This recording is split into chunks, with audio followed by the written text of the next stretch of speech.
दुनियावी शक्ति आपने बहुत देखी हैं, दुनियावी शक्तियों के बारे में सुना भी है, क्योंकि ये भी शक्ति है परमात्मा की।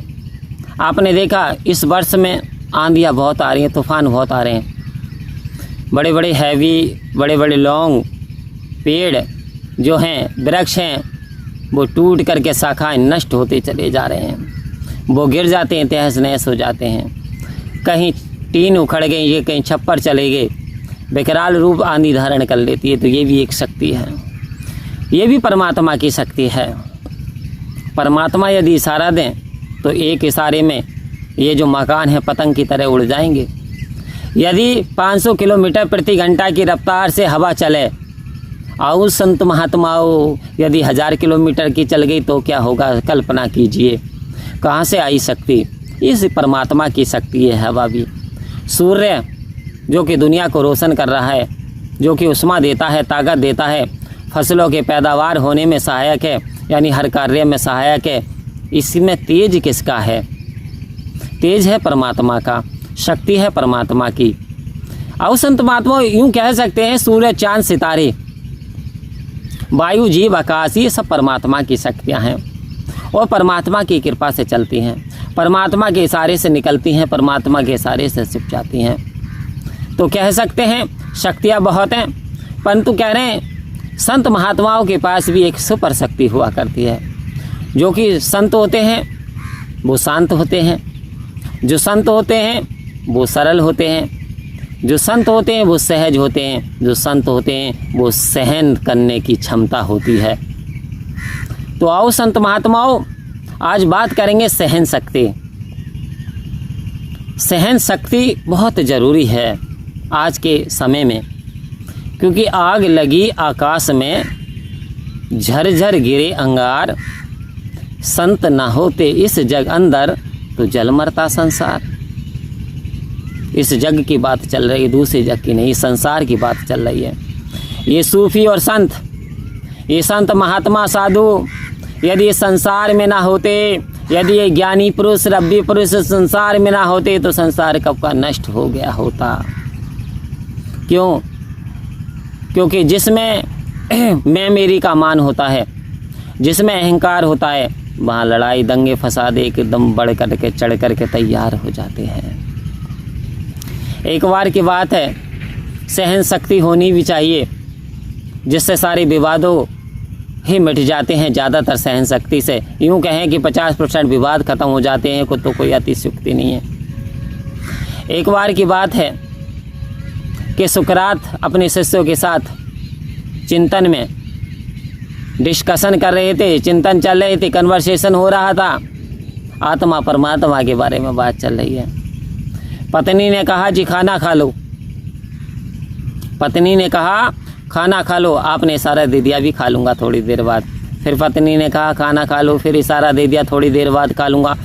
फिर पत्नी ने इशारा दिया खाना खा लो, पत्नी खाना लेकर के आ गई। अब संत महात्माओं जब लेकर के आई तो कह रहे थोड़ी देर रख दीजिए, अभी जरा चिंतन चल रहा, बड़े प्यार से कह रहे हैं। उधर पत्नी का क्रोध आवेश बढ़ चुका था, सहन शक्ति का अभाव था। पत्नी ने क्या करा, पत्नी ने क्या किया, एक पानी का मटका था वो ऊपर से ही लौट दिया उनके सर से। कह रहे सारा चिंतन का भूत उतर जाएगा, दिमाग शांत हो जाएगा, नींद से जाग जाएंगे। और चली गई गुस्से में। सारे उनके शिष्य, सारे जो विद्वान थे बड़े आश्चर्यचकित हो गए कि ऐसा पत्नी ने क्यों किया। तो कहते हैं जी आपकी पत्नी तो इतनी क्रोधित है, आपकी पत्नी तो ऐसी है, आपकी पत्नी के अंदर तो सहनशीलता नहीं है। सुकरात मुस्कुराए और मुस्कुरा करके बोले अरे मेरी पत्नी बहुत अच्छी है। क्योंकि जो संत महात्मा होते हैं वो कहीं से भी गुड़ को ले सकते हो और आप गुड़ को वहीं छोड़ सकते हैं। बोले वो कैसे?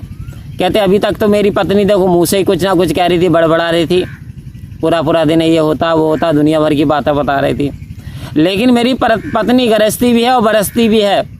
देखो पानी भी डाल दिया, कितनी अच्छी है ताकि मैं समय से खाना खा सकूं। आओ संत महात्माओं, तो सहन शक्ति ने क्या किया, वहाँ पे मान सम्मान बढ़ा दिया। सभी आश्चर्यचकित हो गए कि हम जिस विद्वान के पास बैठे हैं इतना सहनशील। आओ संत महात्माओं, सहन शक्ति ऐसी चीज़ है जो कि आज कचहरी की तरफ आप देख लो मुड़ करके, आज छोटी छोटी जो मेड़ें होती हैं जो खेतों की होती हैं, वो मेड़ तो वहीं रहती है, लेकिन कुछ व्यक्ति इतने खुरचाने होते हैं वो मेड़ों को काटना शुरू कर देते हैं। और ये देख करके पड़ोसी को गुस्सा आ जाता है, पड़ोसी देखता भाई मेरी मेड़ कट गई। कुछ पड़ोसी इतने शांत होते हैं, सरल होते हैं कि भैया काट ले जितनी काटनी है, बट फिर नब्बा लूँगा, पता ये चल रहा है कि यहाँ से तो है ही। वो समझाने का प्रयास करते हैं परंतु लड़ाई झगड़ा नहीं करते और कहते हैं कि भाई अब कैसी काटी तो फिर मैं यहाँ से। समझाने का प्रयास सहन कर जाते हैं, वहाँ दंगा फसाद समाप्त हो जाता है। अभी कुछ वर्ष पहले यहीं भोजपुर में भी मर्डर हुआ था, वो भी किसके ऊपर हुआ था, यानी मेड़ के ऊपर हुआ था। वहाँ बर्दाश्त नहीं हुई, दोनों तरफ से मार पीटाई हो गई और एक व्यक्ति का मर्डर हो गया। और वहाँ दंगे फसाद हो जाते हैं, कोर्ट कचहरी के चक्कर पड़ जाते हैं, चाहे वो प्लॉटिंग का हो चाहे वो ज़मीन का हो। तो यहाँ जब सहन शक्ति का अभाव हो जाता है। और ये ज़मीनी विवाद नहीं है, सहन शक्ति तो परिवार में आज जो फूटन पड़ी हुई है, परिवारों में फूटन पड़ी हुई है। पिता पुत्र से कहीं ना कहीं नाराज़ है, पुत्र पिता से, माँ बेटी से नाराज़ है, सास बहू से नाराज़ है तो बहू सास से नाराज़ है। आखिर कारण क्या, घर टूटते चले जा रहे हैं। पहले संयुक्त परिवार हुआ करते थे, आज एकाकी परिवार हो रहे हैं। आखिर कारण क्या है, सहन शक्ति का अभाव। क्योंकि जब सहन शक्ति हमारे अंदर है ही नहीं तो सहन क्या करेंगे। जो चीज़ हमारे अंदर है वही तो बाहर दिखेगी। तो सतगुरु कह रहे हैं यदि ये सहन शक्ति जीवन में आ जाए, ये वियरनेस आ जाए, तो वास्तव में इंसान संतों की श्रेणी में चला जाता है, वास्तव में इंसान शांत हो जाता है। और भी कहा भी संत महात्माओं ने कि गौ धन गज धन बाज धन और रतन धन कान, और जब आए संतोष धन सब धन धूल समान। ए दुनिया के लोगों, ए विद्वानों, ए महापुरुषों, दुनिया के साजो सामान तुम्हारे पास हैं।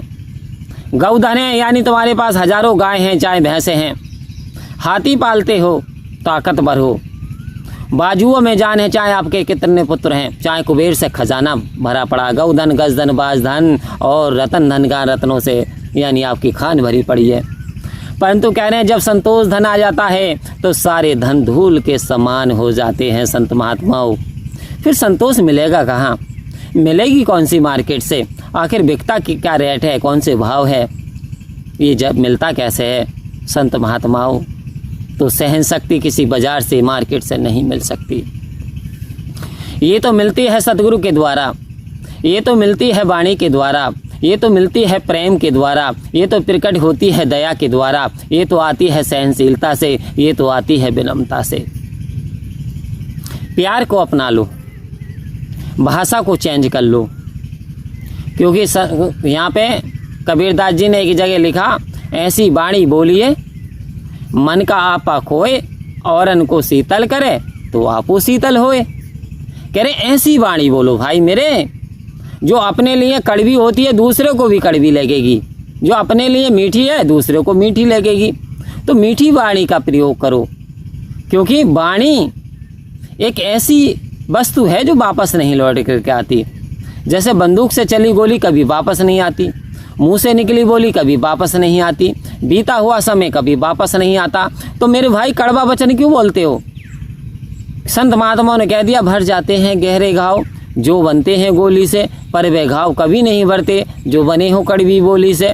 इसलिए कड़वी बोली के घाव कभी नहीं भरते, गोली का घाव भरते हुए देखा परंतु बोली का घाव कभी नहीं भरते देखा। इसलिए संत महात्माओं सहन शक्ति को अपना लो और अपने जीवन को सुहेला बना लो। परम प्यार से बोलिए धन्यवाद जी।